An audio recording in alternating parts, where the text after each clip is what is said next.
Hey guys, welcome back to Clownfish TV. This is Kneon. I am here with Geeky Sparkles. Hello. And it doesn't look like the Marvels is going to have a very good weekend. I don't think so.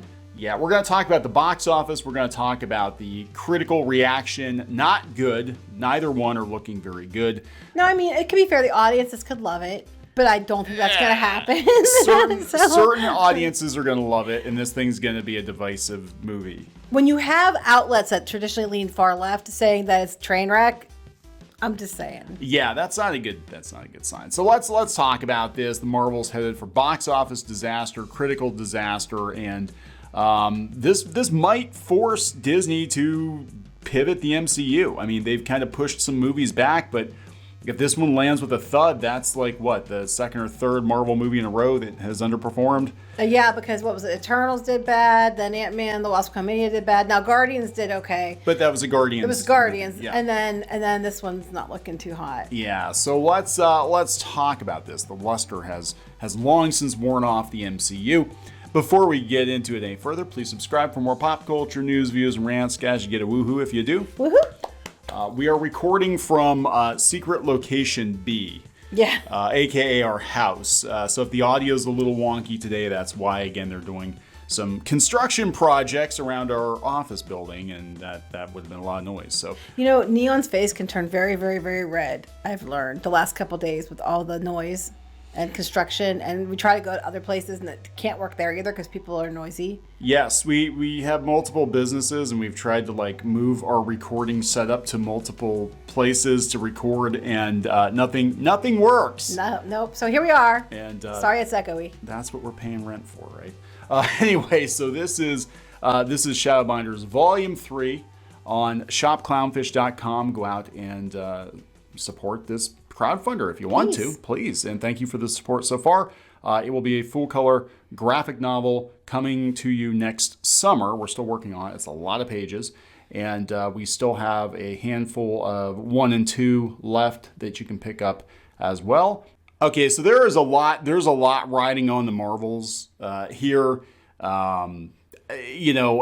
Look, critically, commercially, this one does not look like it's going to do very well. And I don't know what they were thinking. Like, hey, yeah, let's do another Captain Marvel, which nobody wants, and also put some Disney Plus stars in it. And it basically, everything I've seen is it looks like a big screen Disney Plus series. Yeah, it doesn't look that great to me. And then it was weird because the trailer started out and the director's like, oh, we're quirky and silly. And then it went like, look how serious. If you miss this, you're going to miss everything. Bump, bump, bump. No one cares. Yeah. So according to the Hollywood Reporter, the Marvels may only... This is so funny because I remember they were arguing with people on Twitter that said that their projections were saying it could go as low as 45 million domestic. Other people said 60, 65 they're comfortable with. There's no way in hell it's going to hit 70 or 80. And they argued with them. They're like, no, the chuds are just trying to spin a narrative. And now the Hollywood Reporter is like, yeah, it may only do 60 to 65 million. Oh, really? A near low for Marvel Studios. Now, that would put it in Eternals. I think Eternals is like 67 or something like that. Oh, it does lower than Eternals. That's bad. Yeah, remember when... Well, Captain Marvel's a huge hit because her movie did $1 billion at the box office. And all the theaters were filled, honest. They were all filled. How we filled them, that's up for debate. But they said 3 weeks ago the Marvels was tracking to open to 75 to 80 million. While not a huge sum for a title in the Marvel Cinematic Universe, it was a respectable number. Now, however, the female-fronted superhero pick may only clear 60 to 65 million in what would mark one of the lowest starts ever for a Marvel Studios movie. Ouch. Just the other places are predicting south of 60 million. Yeah, and that was a video that we did before where somebody said it could actually wind up coming in as low as $45 million. Now, to be fair, it could go the other way as well. We don't know. This is based on early ticket sales. Right. So, yeah. But to be clear, they're getting desperate because that final trailer... It was pretty desperate. Tonally was very different from the previous trailer. They did another one when they put Thanos in it too. But now they start with, they've been getting progressively more desperate. Yeah, it was like, hey, get out the member berries. Member Tony, member Steve, member Thanos. Yeah, it's the same universe that those guys were in. All those guys, we killed off, sidelined. But, honest, you got to watch this movie. Yeah, to see how it's all going to change now. You got to watch this movie to see how it's going to work out. But, they said it had a clear advantage before Captain Marvel, that because it was teased at the end of Infinity War. Well, not just that. This one should have an advantage too because they don't There's no have competition. And they're in IMAX, and Dune 2 moved. Yeah, so that's what gets me. Like, what excuses are they going to use for the failure of this movie? Men hate strong women. Oh, I'm sure. COVID. Yeah, it's still COVID. Yeah, COVID. Oh, yeah, because I've seen people wearing masks again. Yeah, so men hate strong COVID women. Too. Don't know what else, but racism. I'm sure. They were going to premiere this at the Sphere in Vegas. So that's a little bit. That's a waste of time at the Sphere in Vegas. Is U2 there too? Oh, they're gonna be with U2. They're also gonna blame it on the strikes.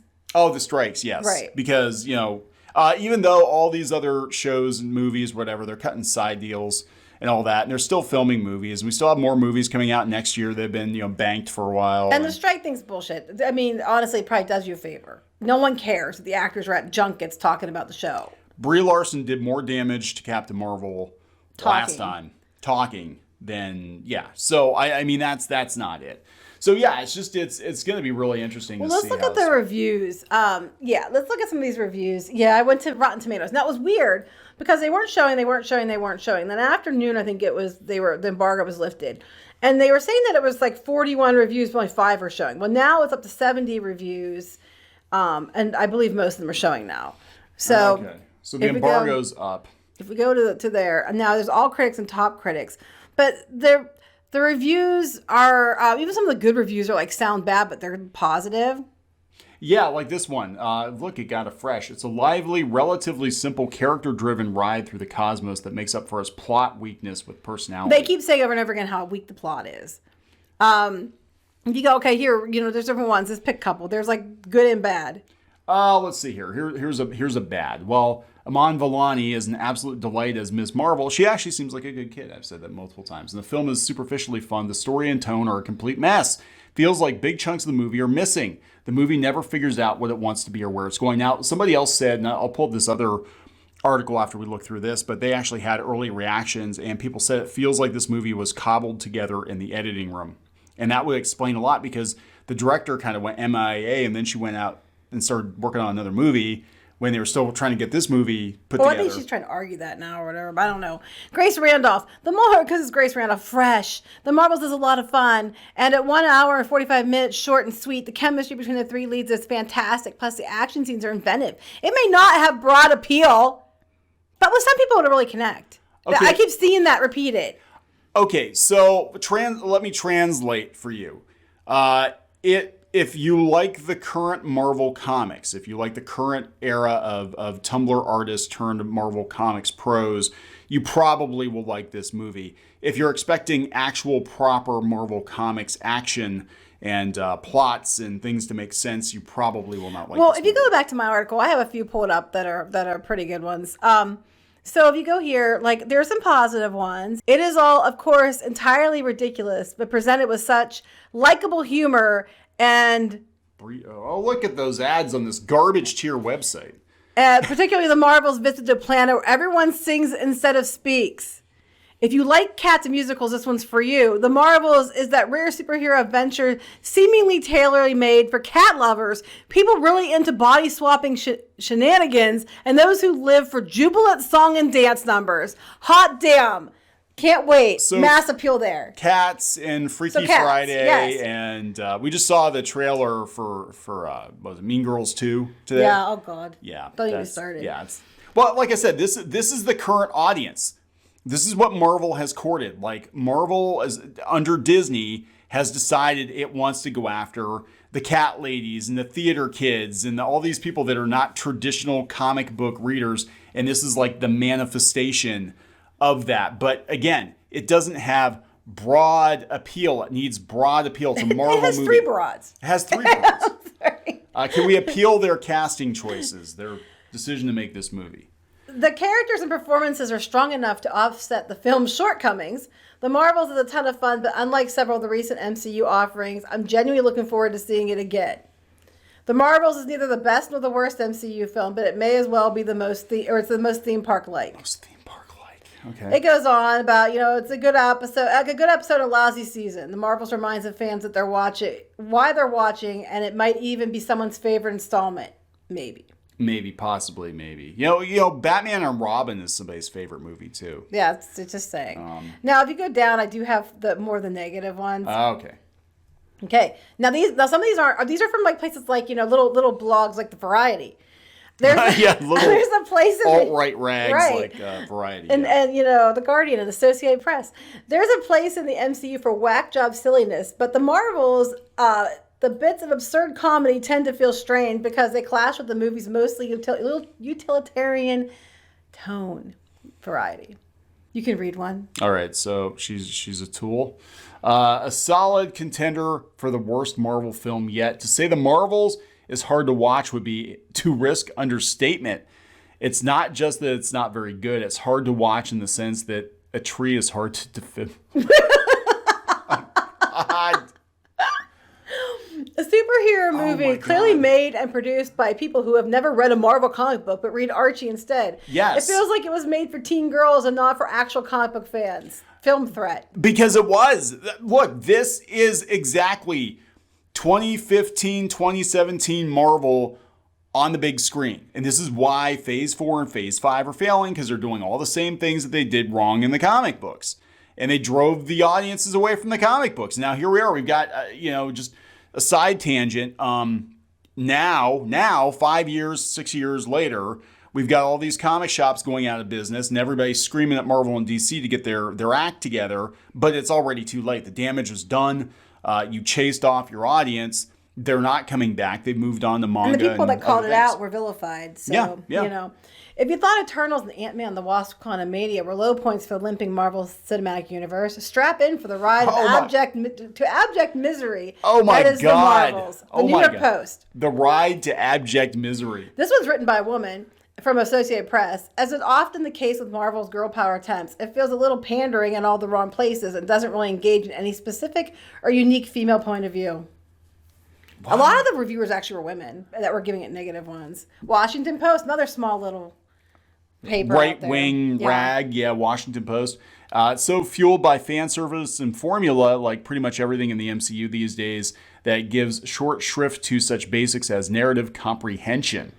Ouch, the Daily Beast, another rag. Well, actually is. An irrelevant B-team affair, which further suggests the MCU can't survive short or long term without the active participation of its most famous characters. Like people have been saying, they are clearly Comicsgate. Clearly. All of them are, clearly Comicsgate. Yeah, it's just, it's not looking good. This was a screen crush. They had these are the people that went to the screening. They were allowed to give their impressions, but they couldn't give full reviews. But we got some people here. It's an absolute blast. It's a pleasant surprise. But then we got some other ones here. Of course, Rachel Leichman, your favorite from the Mary Sue. Yes. So much fun is a movie for the Mary Sue. They're Mary Sue's gonna be ones. Oh, men hate women. Well, here's a woman, Kate Sanchez. The Marvels is a mess. She's just an internalized misogynist. Gags are inserted between every emotional moment, and no one gets to shine in that or grapple with the themes introduced. And the third act fails because it's so concerned with the future instead of resolving the things experienced in the film. They have to set up the next movies because every Marvel movie now is a commercial for the next Marvel movie or TV show. Jeff says, a fun fight choreography with an engaging dynamic between the leads. Tony says, a fun galaxy-hopping girls' trip movie that's full of laughs and actual character development. People said that actually the other two ladies are better than Carol Danvers. Yeah, they said that their characters actually carry the film. There's one sequence in each act of the Marvels that really goes zany and off the rails, and it thrives when it leans into the lunacy. The rest struggles to find the right balance between goody and sincere. So that's what I think it is. She wanted to make this quirky film, and it sounds like I think they tried to change things post. I think they were just trying to change things in post, fix it in post, because it seems like one other review I had seen, and it's not on here, but they're talking about how two different movies smashed together. They mentioned it. I think it was this article, I think they mentioned that somebody said it feels like it was cobbled together in the editing room. This one, The Marvels is a perfectly serviceable facsimile of a movie. Ouch. Actors deliver like they're staring at two pieces of gaffer tape on a wall. A few inspired sequences can't save it. Brie Larson looks like she's wishing someone's boss a happy birthday on Cameo.